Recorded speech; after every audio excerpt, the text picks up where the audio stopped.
Kamusta mga pus, ngayong vlog na to i-discuss ko about sa mga ayoko dito sa NMAX V2 at pag-uusapan natin kung worth it pa ba tong V2 na keyless ABS syempre. At ngayong vlog na to sasabihin din natin kung okay pa sa ngayong 2024 tong NMAX V2 na 2021 to 2022 model.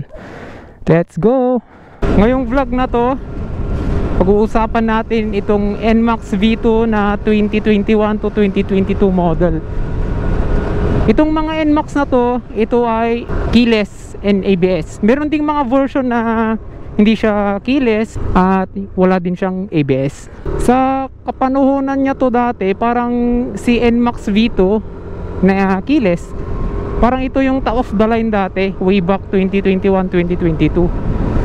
At sa vlog ngayon mga post, i-explain ko sa inyo, sasabihin ko sa inyo kung anong nagustuhan at dislikes ko o yung mga hindi ko nagustuhan about sa NMAX V2 natin na ABS.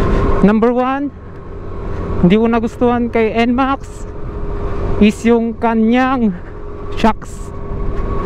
Lagi ko yan sinasabi sa mga vlogs natin kasi yung kanyang shocks, yung stock shocks niya, ang tagtag, sobra. Sa likod yun ha. Kahit sa harap matagtag siya eh. Kailangan yung i-correct yung front shocks niya. Kailangan natin i-tune, kumbaga. Kasi matagtag sa kayong harap. Kung may lubak, tumutunog siya. Tug, sinasabi niya. Lalo kung malalalim. Yun yung number 1 na ayoko dito. Number 2 na ayoko dito is yung kanyang gulong. Tumatalsik yung kanyang, lalo kung tag-ulan, dun sa U-box niya tapos sa may throttle body. Kaya binilan ko siya ng mudguard para hindi talsikan. Malaking tulong talaga kung lalagyan mo siya ng mudguard. Number 3 na naging issue ko kay NMAX is yung kanyang error 12. Sabi naman nila normal lang yun sa mga NMAX V2, pero mga V1 kasi parang mas matibay yata ang V1 talaga eh.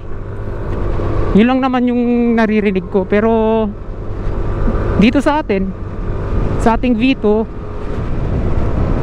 na nag-error 12 na rin siya, pero pinaayos na rin natin. All goods na rin. Hindi ko alam bakit lagi yun yung sagit kahit yung mga Aerox. Error 12 talaga, nasusurog yung kanyang socket. Hindi natin alam kung normal ba talaga yun o ano. Common issue lang. Number 4 is yung kanyang tensioner. Yes, tensioner. Yung tensioner niya medyo tumutunog na rin sa akin, papunta na. Kaya gagawa tayo ng video about doon. Ako na rin magsasalpak. Di bali madali lang naman magkabit ng tensioner. Kahit i-DIY nyo na lang. Odo ko is 19,000. Pero na-tensioner na, papunta na. Maingay na yung kanyang engine. Sana yun yung sira. Number 5 na ayoko dito is yung kanyang headlight. Yes, headlight. Kasi yung headlight niya, malakas ang low talaga. Malakas yung kanyang low beam, pero yung high beam niya, hindi masyado. Kaya kailangan talaga magdagdag ng auxiliary light. Yung mga MDL, mga laser gun, laser beam. Kaya kailangan din natin mag-invest about doon sa mga auxiliary light niya. Number 6 naman mga pools is yung kanyang ABS. Mostly yung mga barkada ko, mga V2 nila, nasisira yung sensor sa may plate, sa may disc brake niya. Kaya minsan kahit brand new yung kanilang NMAX, nasisira yung ganun nila. Kaya napapabili sila sa Kasa or sa Shopee. Yun yung mostly nasisira. Pero yung power ng NMAX, parang itong inaakyat natin ngayon, kaya naman niya, walang bitin. Meron lang talaga yung mga issue na hindi maiwasan. Thank you. Parang dito, sobrang tirik nito mga pus. Alam kong hindi halata sa GoPro, pero sobrang tirik nito. O diba? Sisiw lang.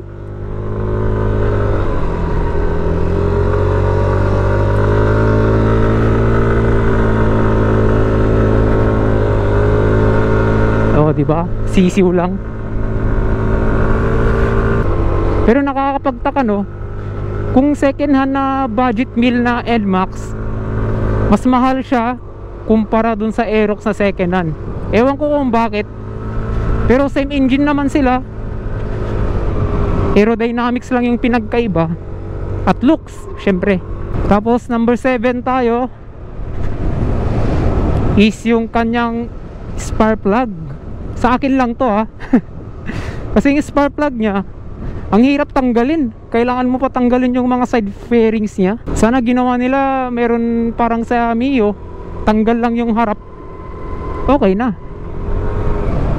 Dito naman kay NMAX, kailangan mo pa tanggalin yung gilid, tapos kailangan mo pa ng mahaba na pangtanggal ng spark plug para maabot nya doon sa loob. Dulas dito, ha. Lumot yung daan.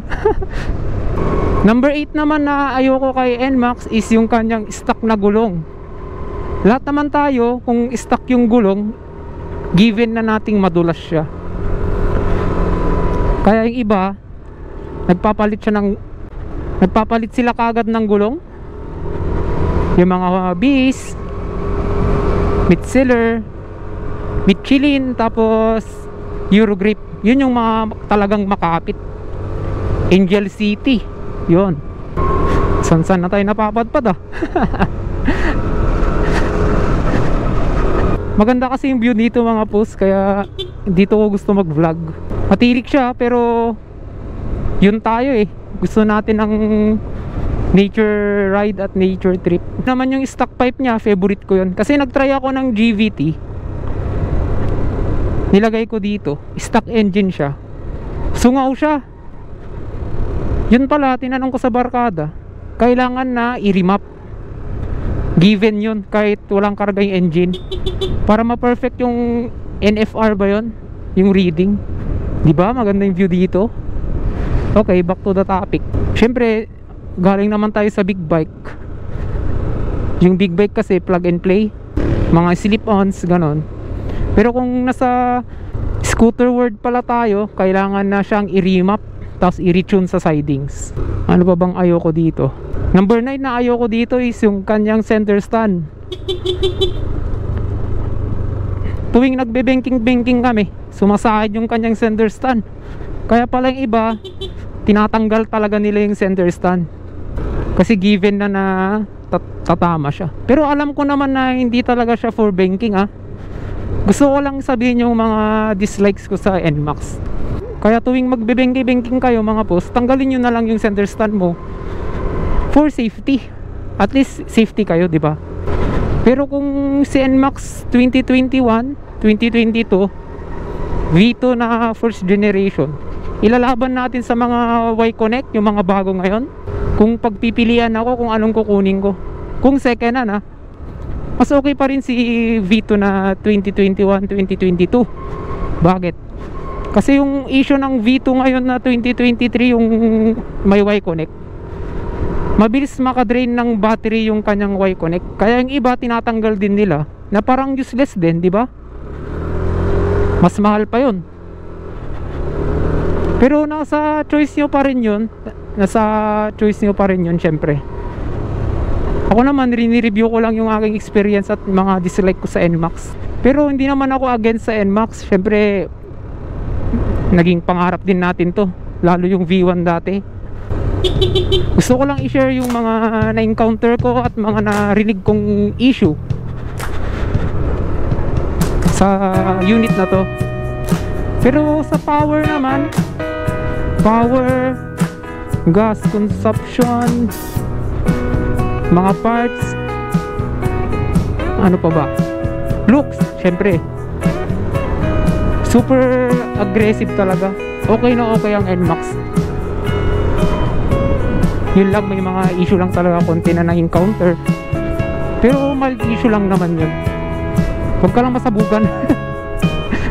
Kaya nga sinasabi nila, stock is good, di ba? Mag sidings lang kayo, okay na yun. Ang stock ng sidings ng NMAX is umaabot ng 112, 110. Okay na yun. Maghanap pa kayo ng 100 plus.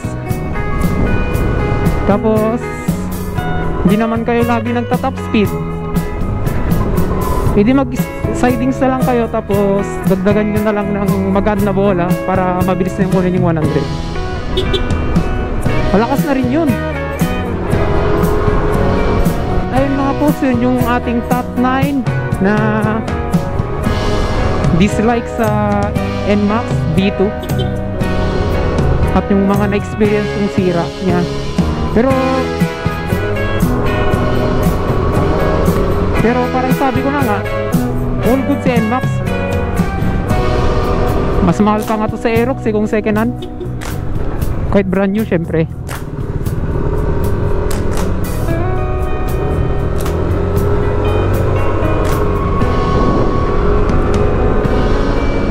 At yun mga boss, sana may natutunan kayo sa vlog ko ngayong araw na to. Stay tuned lang ulit sa next vlog natin mga boss. Peace out!